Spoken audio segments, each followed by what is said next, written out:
is a quick video lesson related to the Course 1 on risk management. And what we'll do is we'll just go over the risk management process because that's really at the core of the content on this course. And we'll also talk about how you describe risk and rate the risk.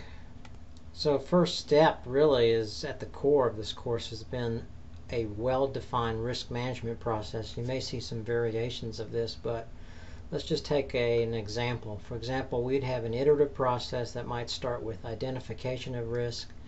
Then you would analyze the risk, you would plan, track, and control risk, and throughout the process there's communication going across the entire process. So a first initial step would be identification of the risk. And you can do things like what-if analysis, what can change and go wrong. You want to interview people with different perspectives of the business so that you can identify risk. Obviously, within your operations you can have some risk, whether it's safety issues, systems going down. Look at past events and issues that have come up. And anytime you plan for the future, you have goals and objectives in the future, then obviously you have uncertainty. And whenever you have uncertainty, then you have risk involved.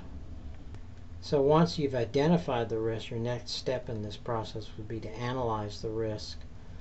And you would want to get some idea as to the likelihood that the risk could occur in the future, and if it did occur, what impact would it have on the company. And then once you understand that, then you can score the risk, categorize it, and that gives you some idea how you'll plan for the risk. And we'll touch on this on the last two slides of this presentation. So once we've analyzed the risk, we have some idea how we can respond to the risk. And maybe at the highest level, if you don't have an organizational wide policy for managing risk, it might be a good place to start at the highest level and push that down throughout the organization. And you want to make sure your process is in place across the company. So that means you'll probably assign different responsibilities for people. Maybe the finance department manages financial risk, and maybe the engineering people have to help manage some of the operational risk. And maybe the legal department might get involved. Maybe you need certain clauses in your contracts. Maybe some risk can be transferred through things like insurance policy. So you have to figure out a real good plan and how you're going to respond to all the different risks based on how you scored and categorized these risks per the previous step. So now we want to track or monitor all of the different risks based on our plan. So people need to meet on a regular basis. For example, they may uncover some new risk, or maybe there's certain responses that they need to take on certain risks that actually have taken place. And so you may need to kind of go in and reassess the process and go back and go through this iterative process all over again. One of the important controls that you'll need at this point to track and monitor risk is you may need something to report the risk, and usually there's some form of a risk log.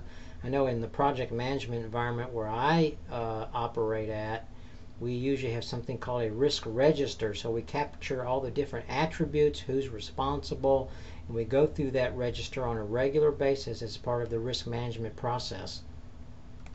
And finally, it's a good idea to have some people come in, even if they're independent outside the company, and assess how good your process really is, so that you really have control over risk. If there's things going wrong, if you have a lot of customer complaints, or people are returning products, or people are leaving the company, that's a red tail sign that you don't have good control over risk. So this is a good time to kind of reassess the process, make sure you've got that process and it's working really well. And you have to have action plans all the way down to the people who are responsible for controlling that risk. So these controls all have to be in place from a policy level, risk register, all the way through the company.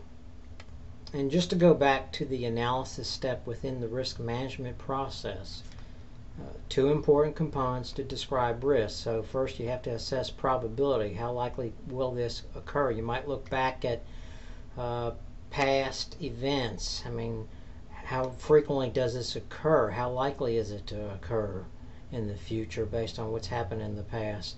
And once you have an idea of that, then you would want to assess and quantify the impact to the company. And finally, if you can come up with some standard rating scheme or scoring system for risk within the department or across the company, would be better. And you would, again, going back to the previous slide, you're scoring based on the probability of occurrence and the potential impact. So you might have a very high rating, would be in the red scale. So if you have high probability of occurrence and high potential impact, that's going to be scored in the upper right portion of this matrix. It's in red, high risk. Your medium risk are in yellow, and your green risk are in low, and that helps you understand how to respond. So if you have very low risk, green risk, you might be willing to accept those risks, and the red risk, you would want to avoid those risks. And the ones that are yellow, you probably would want to mitigate those risks.